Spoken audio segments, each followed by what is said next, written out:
Então, as feministas pressionaram aquela Obrigada. menina a abortar e parabéns à juíza. A Juliana Essa mandou questão aqui, ô Misael e Maria, Pode falar. mais de 34. Olha, apenas nesse trecho eu já vi ele falando coisas feministas, então eu imagino o teor que foi. Já posso imaginar o teor que foi todo esse debate aqui. 4.000 pessoas de até 14 anos vivendo em união conjugal até 2022. A gente não deveria estar preocupado com essas crianças que estão sofrendo do que com o corpo feminino adulto? Vocês têm 3 minutos para comentar essa pergunta aqui da Juliana.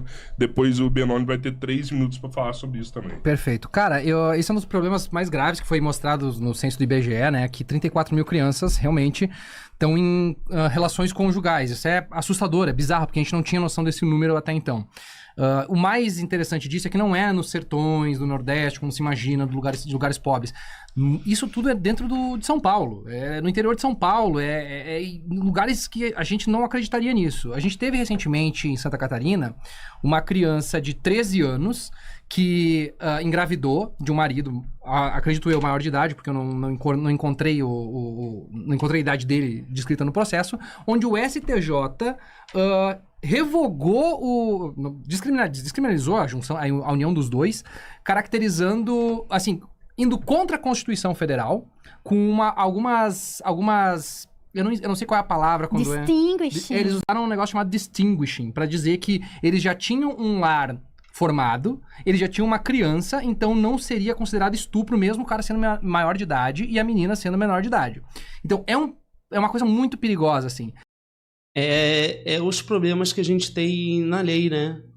Os juízes, eles se baseiam, eles usam, não há um consenso, né, na forma como cada juiz vai julgar cada caso. Isso, na minha opinião, é um pouco complicado, porque vai de acordo com o que pensa determinado juiz.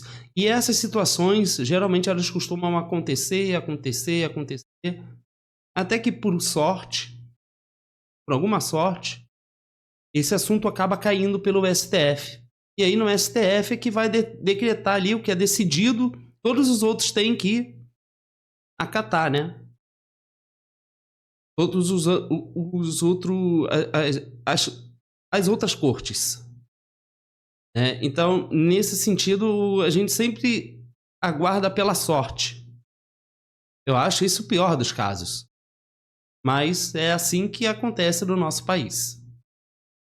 E o que mais me deixa puto da cara é que esse ano a gente teve a aprovação de um PDL chamado de 3/2025, é um projeto de decreto legislativo que revogou uma resolução do CONANDA que permitiria que o governo fizesse propagandas e campanhas para evitar o casamento infantil.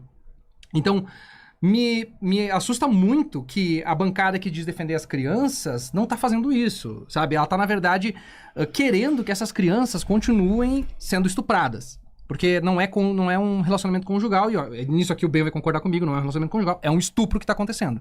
E eles querem continuar mantendo isso acontecendo. Eu já fui de igreja evangélica, eu já vi isso acontecer nas minhas igrejas, e eu sei que isso é uma coisa normal. A gente já viu vários vídeos de crianças de 16 anos contando como é a vida delas casadas. Tudo bem, 16 anos já é uma idade que apesar de que a ONU considera que abaixo de 18 anos é um casamento infantil, mas com a aprovação dos pais aqui no Brasil não é considerado. Mas a gente sabe que os relacionamentos começam muito antes, então tem crianças que já moram com os seus futuros maridos, com 14, 12, 13 anos, e isso é muito preocupante, isso é muito assustador, porque tá se dando legitimidade para algo que é contra a Constituição por conta de crença religiosa. Então, sim, eu concordo que há de ser feita alguma coisa. O problema é, o próprio Congresso, pela bancada evangélica, revogou o direito, ou melhor, a obrigação do governo federal de fazer campanhas contra isso.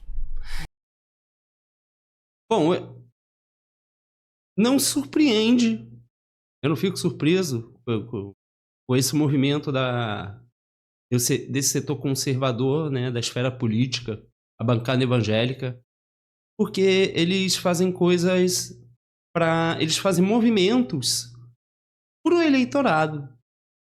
A gente sabe que no nosso país a gente tem um problema muito grande em relação à representação política, né? Essa questão da representatividade, porque no nosso país a impressão que dá é que, na verdade, os políticos eles estão muito mais preocupados em serem reeleitos e estarem lá dentro do que necessariamente priorizar o bem-estar, enfim, as questões do país em primeiro lugar. Então, esses movimentos que determinados setores políticos fazem, nada mais é do que para sinalizar ao eleitorado que eles estão fazendo alguma coisa. O grande problema quando um político age dessa maneira é que, de certa forma, ele pode acabar prejudicando o bem-estar social. Quero colocar dessa maneira. Porque eles tomam medidas que desestabilizam isso e muitas vezes as consequências sociais são muito fortes. E isso impacta a sociedade. Parece que eles não estão muito preocupados com isso. Né? Eu vejo, inclusive, um movimento muito forte de muitos políticos que parecem não se importar com as consequências daquilo que eles tomam por atitude. E isso eu acho bem complicado. E por ele ter revogado, a gente volta àquela discussão lá do começo. Nós temos uma bancada evangélica que está muito mais interessada em defender os próprios interesses e da própria crença religiosa do que propriamente defender as crianças. Bem, 3 minutos. Eu nem diria que eles estão tão preocupados assim com a questão da crença religiosa. Eu acho que a crença religiosa está ali presente, mas a questão realmente é de fazer movimentos para o eleitorado. Eles parecem não ter uma proposta. As propostas geralmente eu não considero muito boas por parte desse setor ideológico, crítico ideológico, mas de qualquer forma eu acredito que eles façam muito mais um movimento para dizer ao eleitorado que eles estão fazendo alguma coisa e coisas do tipo. E o eleitorado se sente de certa forma representado ali. Mesmo que esses movimentos não, de uma maneira profunda, não muda muito a nossa sociedade. Na verdade, as consequências são bem ruins, na minha opinião. Eu acho que finalmente a gente vai concordar em alguma coisa. Não é relação conjugal, é estupro. São quantas crianças? 34 mil. 34 mil crianças que estão sendo estupradas no Brasil. O que vocês fizeram para essas crianças? O que você fez para essas crianças? Não, eu tô te perguntando, o que vocês fizeram? Eu tô recebendo informação agora, e vocês? O que vocês fizeram? A gente tá fazendo justamente essa posição que a gente tá fazendo agora. Dizendo que a gente tem que fazer alguma coisa a respeito disso. O que vocês fizeram efetivamente para essas crianças? Mas o que eu posso fazer? Eu não sou um Eu sou agente deputada, público. vereadora. Não é só deputado e vereador. Posso criar legislações a respeito. Não sei que eu faço o quê aqui. Vocês eu faço uma tinham... denúncia no Ministério Público, eu faço. Pode. Tá, mas eu não Já foi conheço. feita. Se eu conhecesse... Tá, então é porque não fazem nada. Eu faria. Não fazem nada. Ok, eu recebi essa informação agora e realmente é estupro, certo? Uhum. Quem teve a informação de que há 34 mil crianças, eu tô confiando na informação que eles trouxeram. Foi o IBGE. Tá. Ok, eu tô confiando, Maria, relaxa. Eu tô confiando. Então são 34 mil crianças que estão sendo estupradas. E o rapaz, o Misael, diz que é contra a Constituição, a decisão do STJ é um equívoco jurídico. Não é contra o Código Penal, mas tudo bem. Eu também sou contra a decisão do STJ, acredita? Perfeito. Poxa vida, olha Tamo só. junto nessa. Sou contra. Sim, eu acho que uma pessoa que se relacionou sexualmente com um menor de 14 anos, ele está cometendo estupro. Ponto final. Então, assim, concordamos com isso.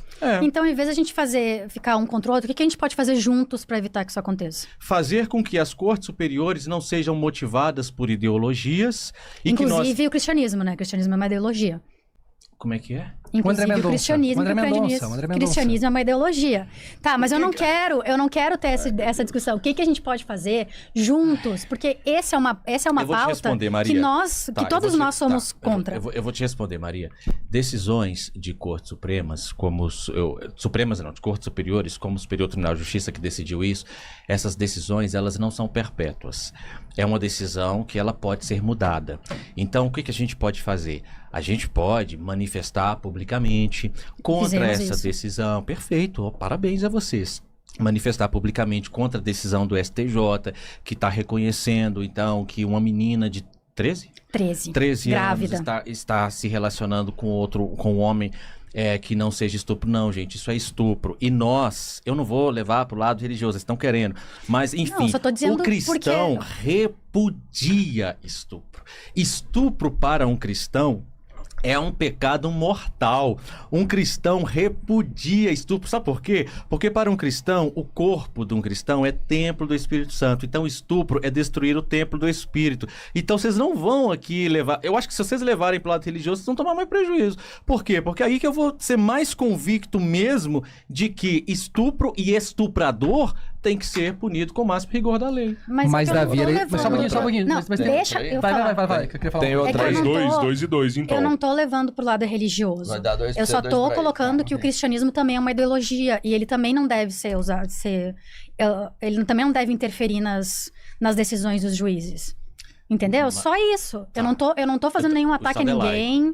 O Estado é laico, só que esses juízes tomam essas decisões baseadas nas crenças pessoais deles. Me fala uma decisão que foi tomada baseada em critério religioso. Me fala uma só. Olha, muito interessante, né? Perceba como ele está conduzindo esse debate. E veja bem, ele mantém um tom, uma serenidade, ele demonstra frieza.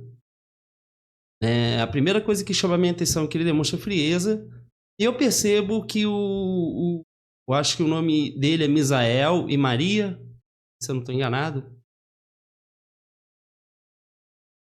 Eles ficam bem incomodados com ele, né? E perceba que ele conduz o debate justamente porque ele desestabiliza eles. Enquanto ele mantém a mesma postura fria, a gente percebe que eles ficam incomodados. E ele conduz, à medida que ele começa a colocar...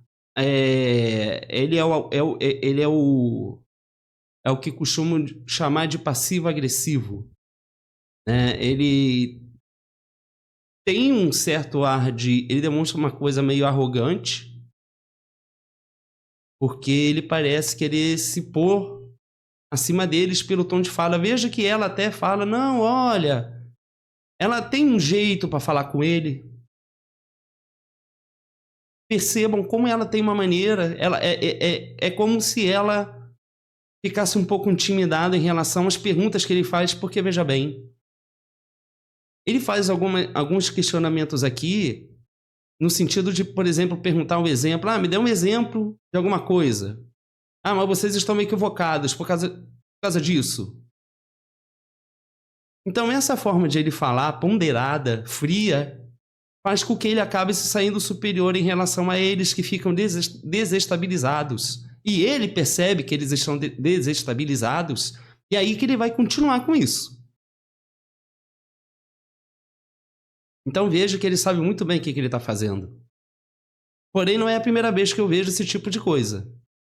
Porque é muito parecido com o que o Pablo Marçal faz. Vocês podem ver aqui, por exemplo, no meu canal, a forma como o Pablo Marçal conduz o debate com Elias Jabbour. Podem procurar aqui no canal, que é uma coisa muito parecida. A menina que foi proibida de abortar com 11 anos. E sim, os nossos juízes, eles se baseiam de questões pessoais, de outras coisas, além do que deveria constar a letra fria da lei. Eles deveriam estar focados na letra fria da lei. E não em utilizar de certos preconceitos para embasar ou justificar alguma coisa que está além da lei. E existem inúmeros casos no nosso país. Basta você dedicar o seu tempo para pesquisar no Google sobre reportagens e coisas do tipo, que a gente vai encontrar muitas coisas estranhas. Ela foi deixada porque a juíza tinha plena convicção de que essa criança não deveria abortar, porque ela é... Você está falando que as decisões judiciais são baseadas na religião. Me dê uma só, Maria. Uma decisão judicial que tenha o fundamento da decisão seja religiosa. Eu acabei de dizer qual é essa. Não, o dispositivo, onde está escrito assim, ó? Porque na Bíblia está escrito isso. Não, mas ou que no eu Evangelho, não segundo disse Allan que usa a Kardec. Bíblia, eu disse que usa as crenças pessoais da juíza. Pra motivar a decisão. Pra motivar a decisão. Mas o juiz tem um E livre se nenhum- convencimento motivado, vocês não Ok, sabiam mas tu disso? diz que nenhuma ideologia pode se investir nisso. E o cristianismo é uma ideologia, então ele não pode se investir o nisso. cristianismo não é ideologia. É ideologia. Bom, né? É claro que a questão religiosa, ela funciona assim por uma questão ideológica. Porque, veja bem, se você está numa questão no qual você está ditando alguma coisa, você está nessa questão do campo ideológico. Ou não? Você cria um dogma, né? Então você cria uma cartilha e você tem que seguir aquilo. Isso é uma questão dogmática, mas também uma questão política, ideológica política. Ou não? Ou não se usa a questão religiosa para se criar política como uma justificativa de implementar algum tipo de política? Será que isso não existe? Será que isso nunca foi colocado em prática no mundo? Eu vou deixar isso como uma reflexão, apesar de ser muito óbvia a resposta. Tá, você falou que você não quer entrar nisso, então tá bom, a gente não vai entrar não. Próximo ponto. Deixa, eu não vou. Eu vou fazer um comentário, mas deixa. Ó, mandaram uma pergunta aqui que inclusive era da resposta anterior que você queria fazer. Você tem 3 minutos, depois Misael e Maria também. Matheus Lucas mandou aqui. Então você apoiaria uma criança de 13 anos que foi estuprada a manter a criança? É a pergunta. É isso que você tá falando? 3 minutos se quiser responder bem. Matheus, vocês estão tentando produzir respostas que agradem a vocês. O que eu disse é que o Código Penal brasileiro já... Olha, veja, né, que a pessoa fez uma pergunta, ela quer entender com clareza o que ele quer dizer. Ele tá falando, ele já tá colocando a pessoa do outro lado, né? Na oposição, vamos botar entre aspas, numa oposição ideológica dele. Então veja que ele já está embutindo numa coisa que não tem nada a ver, sem ele ter a mínima certeza de quem é essa pessoa que fez uma simples pergunta. Isso não é proposital? Para mim é. Entende? Ele está querendo propositalmente criar uma coisa de inimigos aqui. Essa é a impressão que está me dando. Eu não vou cair nessa armadilha de vocês. Que é isso? Eu não vou cair na armadilha de vocês. O que ele quer dizer com isso? Armadilha de quê?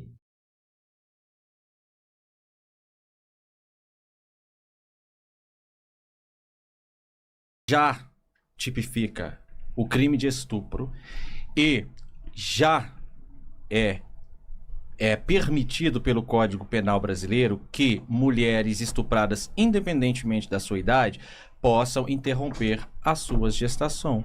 Já está. O que eu estou dizendo, eu estou tentando, na verdade, mostrar a mentira, a farsa que esse debate está sendo em alguns momentos, porque o casal que está aqui na minha frente, eles estão pegando, o casal está pegando essa pauta do estupro, mas tem que legalizar o aborto porque as mulheres são estupradas, para parecer que eles saíram lá do sul do Brasil para defender que a mulher que foi estuprada tem direito ao aborto. E eu tô, na verdade, mostrando a mentira deles. Não é isso que eles vieram fazer aqui, não. Eles não vieram defendendo, foi isso não, porque isso já está posto. O direito brasileiro é positivado, então isso já está positivado, ou seja, já está posto no ordenamento jurídico que essa mulher tem direito a interromper a gestação. Agora, o que eu disse é que uma mulher que foi estuprada, ela já recebeu um trauma do estupro que é repugnante e tem que ser combatido com veemência. Agora, o que eu disse é que você colocar outro trauma, que é o assassinato, o aborto, que as estatísticas mostram que 29% delas desenvolvem estresse pós-traumático, 24% desenvolve transtorno de ansiedade generalizada e 6% depressão moderada grave. Eu estou dizendo que você impor a esta mulher que ela tenha que abortar, você causa um outro sofrimento psíquico. E eu estou dizendo que o próprio Conselho Nacional de Justiça dá possibilidades dessa mulher fazer o quê? Ela entregar esta criança para a doação e ela não precisa ter nem contato com essa criança. O que vocês querem é impossível, gente. Vocês querem apagar o passado. É repugnante, mas o estupro já aconteceu. Nós temos que pensar daqui para frente o que faremos.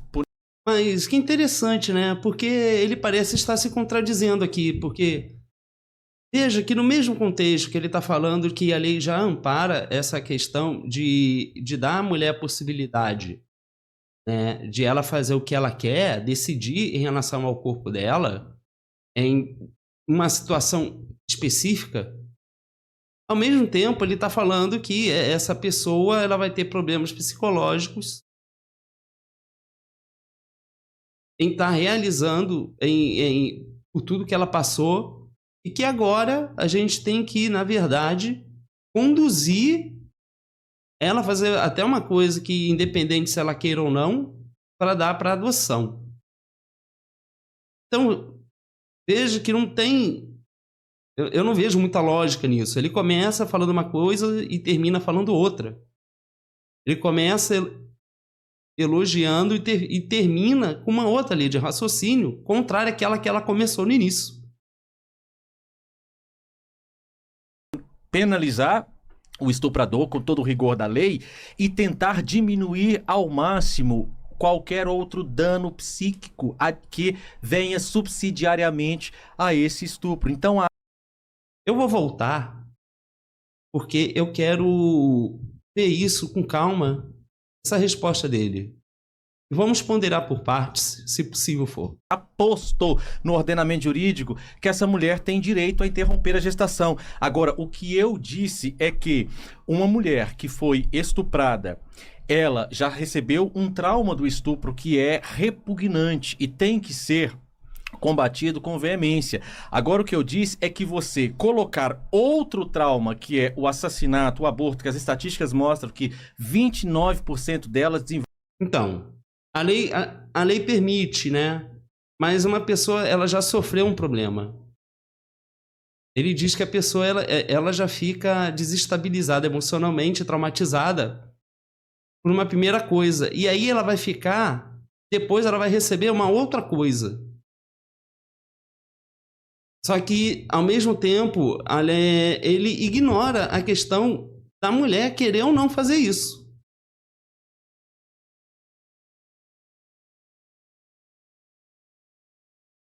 Inclusive, ele não leva nem em consideração, por exemplo, a possibilidade de ter um acompanhamento psicológico, porque ele fala que traz problemas psicológicos. Mas por que ele não sugere também um acompanhamento psicológico para tratar desses problemas psicológicos e tentar ver com a vítima qual a melhor decisão a ser tomada?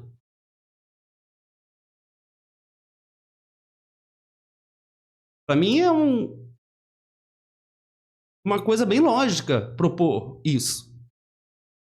Ou questionar se na prática é isso que acontece, por exemplo, a lei ampara isso, a lei, o Estado dá suporte para isso, por exemplo, né? Ele poderia questionar isso.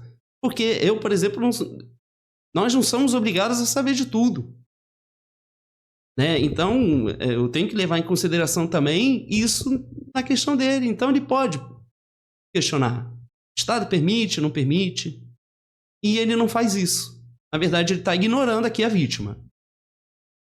Desenvolve estresse pós-traumático.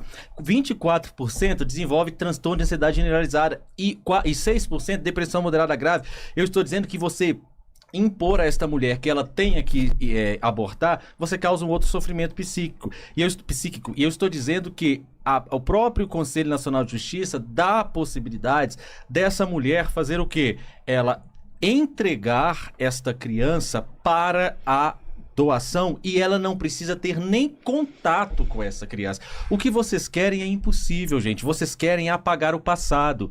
É repugnante, mas o estupro já aconteceu. Nós temos que pensar daqui para frente o que faremos. Penalizar o estuprador com todo o rigor da lei e tentar diminuir ao máximo qualquer outro dano psíquico que venha subsidiariamente a esse estupro. Então, mas forçar a vítima a fazer uma coisa que ela não quer, ele vai estar ajudando psicologicamente a vítima? E se a vítima não quiser?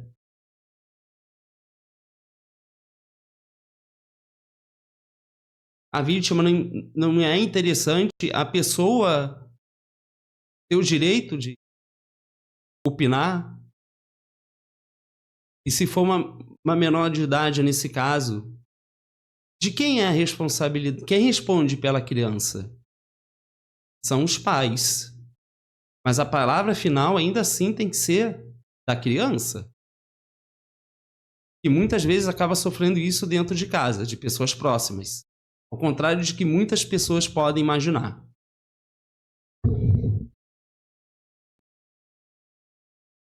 Com a adoção, a criança que foi adotada, diferentemente do que disseram aqui... Acabou meu tempo? Sinaliza. Tá em 30 segundos. Tá. A criança que foi adotada, a lei confere a ela um status que é quase que um apagamento. Essa criança, ninguém vai saber quais eram os pais biológicos, ninguém vai saber que era estuprador. Não é verdade isso que eles estão falando aqui, não, que a criança vai saber que foi filha de um estuprador. Isso é mentira. De acordo com o Conselho Nacional de Justiça e os procedimentos judiciais de adoção, há um apagamento da história pretérita dessa criança. É mentira. A criança não vai saber que foi vítima de estupro, não. Isso é mentira. Isso é pânico moral que eles estão fazendo para tentar implementar a doutrina da morte que eles vieram aqui fazer. Olha, não me parece que eles estão com essa intenção. Mas veja como ele está conduzindo isso. Ele está botando neles uma coisa que eles não estão de fato fazendo. Mas isso faz com que ele tenha o poder de conduzir isso. Entende? Então, não interessa se eles falaram ou deixaram de falar, porque ele não vai levar isso em consideração. Ele vai ficar confrontando eles e mantendo essa frieza, que dá mais poder a ele ainda, porque ele vê que os outros estão desestabilizados com o que ele fala.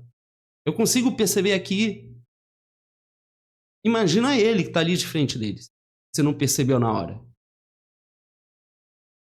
Zion e Maria, 3 minutos, vocês querem comentar sobre isso? Eu vou comentar rapidamente só, porque quando ele traz esse dado de que a maior parte das pessoas tem traumas depois de fazer um aborto, normalmente não é por conta do aborto, e sim por conta da pressão social, porque as pessoas são demonizadas por ter feito um aborto, mesmo que ele seja legal. Por exemplo, nós tivemos um caso em 2020, durante a pandemia, onde uma menina foi para um hospital em Pernambuco e ela teve o direito ao aborto dela de ser feito. O que aconteceu? A Damares, a ministra Damares na época, vazou os dados de onde a menina ia fazer o aborto.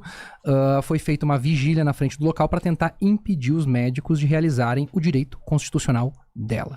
Então, assim, quando a gente fala que uma menina de 13 anos tem o direito, como o Ben está dizendo aqui, ela realmente tem, mas o Estado não está deixando ela conseguir alcançar esse direito. Então, quando a gente fala que ela fez o aborto, mas ela teve uma depressão depois. Sim, ela teve, porque é uma cobrança terrível em cima das mulheres que fazem aborto. Seja ele legal, seja ele ilegal, seja ele em outro país, por exemplo. A mulher rica não passa por isso, né? Ela consegue ir para outro país, fazer alguma coisa, ou mesmo nos hospitais, como a gente disse aqui, acontecem diversos casos. Eu já tive o caso, inclusive, de amigos, uma pessoa contando para mim no Pergunte ao Ateu, inclusive, dizendo, eu fiz um aborto e fiz num hospital aqui do Brasil. Olha, veja que ele falou ali é mentira, com a boca, gesticulando, né? Deu para ver pela leitura labial. E ele disse isso.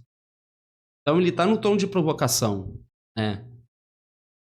É muito interessante ver isso, que ele realmente ele tá ali predestinado a desestabilizar eles e dar esse tom provocativo de um fato que está sendo contado aqui.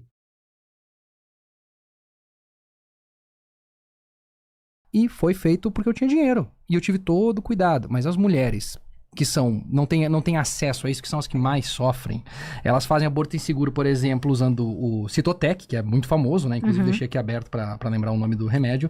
Mas muitas ainda... Desculpa, eu não sei se eu não sabia que eu podia falar. Isso aí é responsabilidade. Mas é que é o nome... Quer falar sobre um remédio? Falar o nome de um medicamento. Mas ele não é vendido. Ele não é vendido aqui. Ele não é vendido. Tá, mas continuando.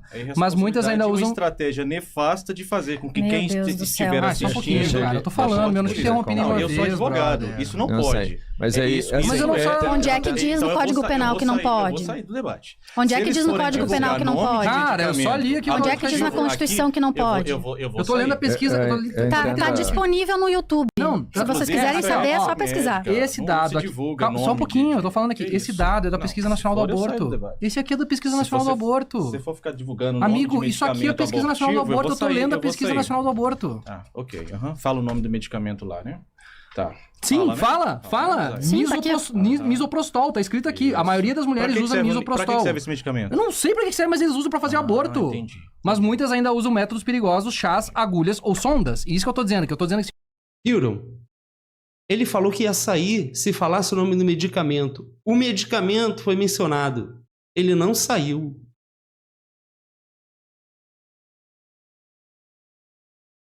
Ele ainda faz uma cena aqui, né? A leitura que eu estou fazendo é de que ele está provocando. Porque ele não se desestabiliza. Ele mantém um tom. Entende? Quem está aqui se desestabilizando são eles. Mas veja que quem está com a razão aqui são eles, não é ele. Mas ele coloca como se eles fossem os sem razão aqui. Justamente pela maneira como ele conduz esse debate.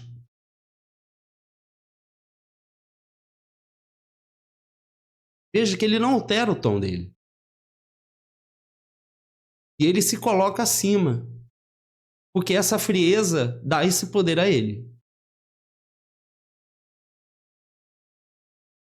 Eu aqui me deparei com isso aqui, eu estou prestando atenção nele. É claro que a argumentação aqui é importante, óbvio, isso é um debate.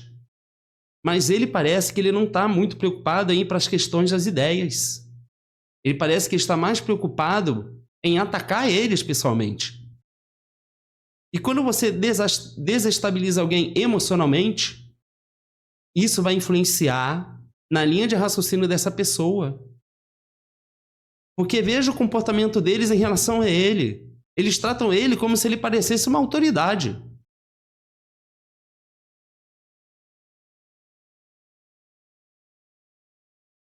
Olha, não é isso, entendeu? Não é isso que a gente está dizendo, entendeu? Olha o tom de voz. Olha a postura.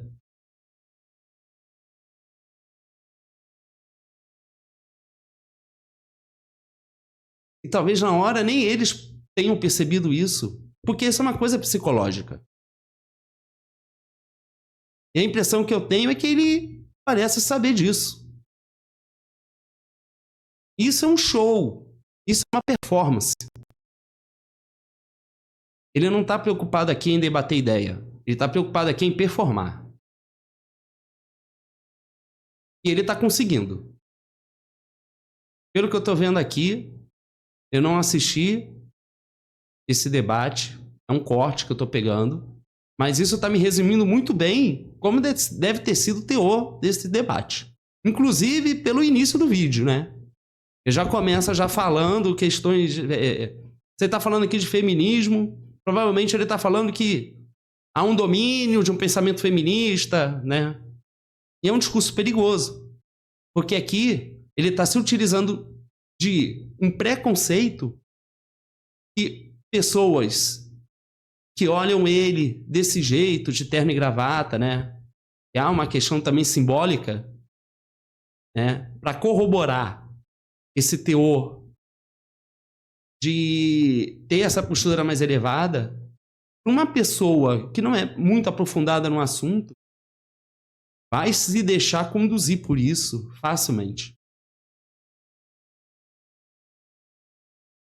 Porque é essa a leitura que a pessoa vai fazer. Olha como essa pessoa é uma pessoa segura, de terno e gravata. Olha como ele se comporta em relação aos outros.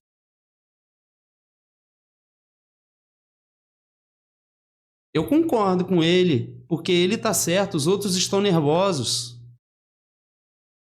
Olha como eles atacam ele, olha como ele mantém a postura. Não, mas ele está sendo uma pessoa que se preocupa com as crianças, com as vítimas.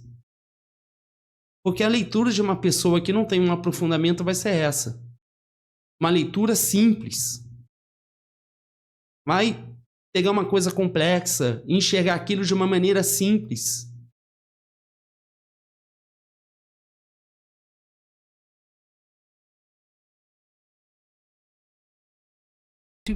Isso aqui é um dado, cara. Não posso fazer nada. Tem hospitalizações, cerca de 1 em cada 5 mulheres que aborta precisa de internação por complicação. Isso dá um puta gasto também pro Estado. Que se fosse descriminalizado e as mulheres pudessem fazer esse aborto seguro, o SUS já poderia atender elas tranquilamente. Não teria gastos maiores e elas teriam um acompanhamento para evitar que elas morressem. A gente tem que lembrar uma coisa, gente. O Estado, ele investe em cada pessoa. Se uma pessoa adulta foi investido milhões e milhões de reais em impostos para que ela chegasse até aquele momento e fosse um membro produtivo da sociedade, e de repente ela faz de uma forma errada um aborto que ela não poderia fazer, mas que ela tenta fazer porque ela está desesperada, o Estado também perde esse investimento. Então nós estamos falando de múltiplos problemas que se acumulam na criminalização do aborto. Tem tentativas anteriores, tem muitas que fazem mais de uma vez. E o acesso desigual, que a gente está falando aqui, que a gente já falou várias vezes, né? Mas a gente tem que lembrar mais importante de tudo, tá? É subnotificação, tá? Nós somos a favor da descriminalização do aborto justamente por quê? Porque nós não sabemos os números, eles podem ser muito piores e muito mais assustadores. Quer ir para considerações finais, Vamos Robertinho? fazer que até o Nildo agorinha, né? Tá. Assim, É verdade, né? Nossa, 17 horas. Essa dele? você comentou primeiro 3 minutos e eles depois estão foi para comentando. ele. Entendi. Você quer fazer mais um comentário e depois de novo? Seriam 2 pra você Eu e não 2 tenho pra Você- ele. você acha que é comentário a fazer. necessário Pra mim 2 pode ser as minutos? considerações Tá. finais. Posso, é porque eu cedi aquela hora pra eles, tá? Então, olha aqui bem. tá. Vou te dar 2 minutos. Não pode dar 1 minuto só. Um só tá suficiente. Olha que interessante que ela disse, por mim pode ser as considerações finais. Logo depois ele falou assim, não, eu quero responder. Eu vou voltar. Percebam isso. E me diz se isso não é intencional para provocar ou desestabilizar a outra pessoa. Isso para mim, isso é o que está aparecendo para mim. Sim. É verdade, né? Nossa, 17 horas. Essa dele? Você comentou primeiro 3 minutos e eles depois estão foi para comentando. ele. Entendi. Você quer fazer mais um comentário e depois de novo? Seriam 2 pra você Eu e não 2 tenho pra Você- ele. nenhum você acha comentário que é a fazer. necessário Pra mim 2 pode ser as minutos? considerações Tá. finais. Posso, é porque eu cedi aquela hora pra eles, tá? Então, olha aqui bem. Tá. Vou te- Considerações finais. Posso, é porque eu Por mim pode ser as considerações finais. cedi aquela hora pra eles, tá? Eu cedi aquele tempo, aquela hora para eles, então agora eu quero falar. Isso é provocação. Se ela falar assim, porque... Não, a cor azul é feia. Ele vai falar, é muito bonita a cor azul. Por exemplo.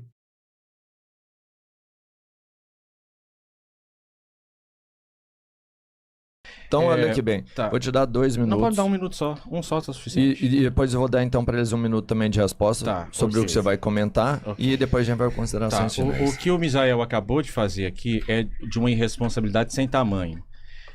Na medicina e no direito, qualquer pessoa sabe que não se deve divulgar nome de medicamentos que tenha potencial abortivo. Então eu não sei, de verdade, não quero acusá-lo de nada, não sei se ele está tratando. Mas ele já acusou. Ele começou falando que o outro foi irresponsável.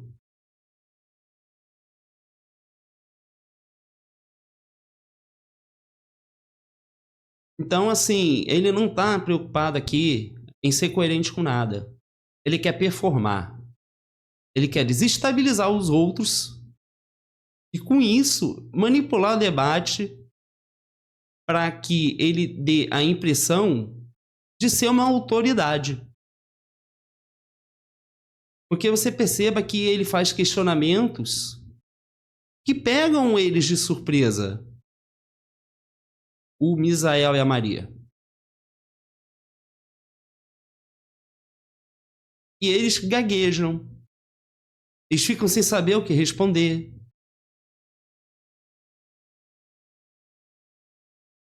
E isso dá poder a ele. E aí ele vê que tá dando certo, e aí que ele vai insistir nisso.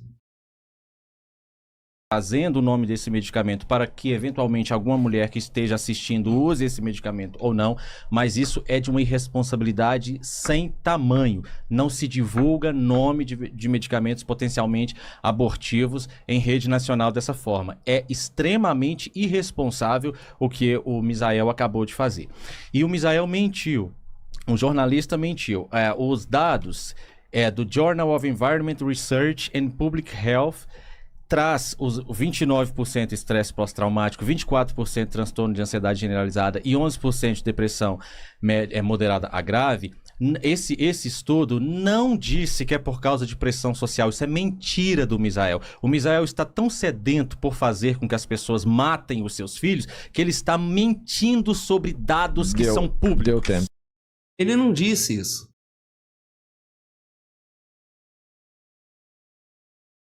Então, não interessa, nesse momento, esse tipo de debate. Quando você vê que a pessoa ela está manipulando o debate e colocando palavras na boca das pessoas, palavras que elas não falaram, ele está conduzindo. Né? Então, nesse momento, eu, pelo menos ali, eu já ia levar para isso também. Porque, veja bem, eles estão usando de argumentos com fundamentos. E nesse sentido, ele não pode responder pela lógica. Porque se ele usar a lógica, é claro que faz muito sentido o que eles estão falando. Mas ele está botando aqui eles como rivais. Porque ele está indo além da questão das ideias. Ele está imputando coisas neles. E falando que eles são criminosos. Mas você dizer que uma pessoa está fazendo uma coisa quando ela não está fazendo, não é a mesma coisa também? Ou não? Não entra no âmbito de calúnia, difamação, coisas do tipo? Não entra? Então não é para ter lógica. O Pablo Marçal também não tem lógica nenhuma. Ele não está preocupado com lógica. Ele está preocupado em performar. Em desestabilizar eles e sair por cima. E, na minha opinião, ele está conseguindo isso. Também. Quer falar alguma coisa, Misael Maria? Sim, é que eu acho muito engraçado que perguntaram ali, tu falou que o cristão odeia estupro, blá, blá, blá, blá, que tu acha que eles devem ter direito, blá, blá, blá, blá, blá, mas aí tu parabenizou a juíza que não permitiu que uma criança de 11 anos fizesse o aborto legal. Sobre o Não remédio faz de sentido novo, nenhum. tá, gente? Isso aqui tá disponível. Olha, vê que ele concorda. Vê que ele não se importa com isso. Foi, disse, E vê como ela fica na frente dele. Então, pra mim, ele tá conseguindo desestabilizar eles. Ele foi com a intenção de eu vou chegar nesse debate, vou arrebentar e vou acabar com o argumento deles, atacando eles. Disponível na Pesquisa Nacional do Aborto, tá? Não posso falar nada. Eu vi um vídeo explicando Ó, tudo sobre isso no YouTube, tá de graça pra quem quiser procurar. Conclusão da Pesquisa Nacional do Aborto, tá? A Pesquisa Nacional do Aborto foi feita em 2016, fonte principal Medeiros, 2017, Pesquisa Nacional do Aborto 2016, Ciência e Saúde Coletiva. Tá disponível no online aqui, no Cielo, inclusive, que é uma publicação para publicações científicas. E sobre... Outro ponto agora que eu esqueci qual é, mas enfim, não tá bom, já chega. Chega. Ô, Ben, E aí? Qual a sua opinião? Na minha opinião, ele foi com a ideia apenas de fazer uma performance. Eu acho que ele tem, particularmente, eu não conheço, não sei se ele é pastor, ele parece ser religioso, mas eu acho que faz parte da personalidade dele ter esse jeito mais frio. Ele ri aqui em alguns momentos, nitidamente para mim é um ar provocador, porque passa um ar de desdenhar do que o outro fala. Então, na minha opinião, eu acho que aqui ele se deu bem, eu acho que ele conseguiu atingir o objetivo dele. Mas essa é a minha opinião, né? Se você achou alguma coisa diferente, deixe aqui nos comentários. Então é isso. Tchau.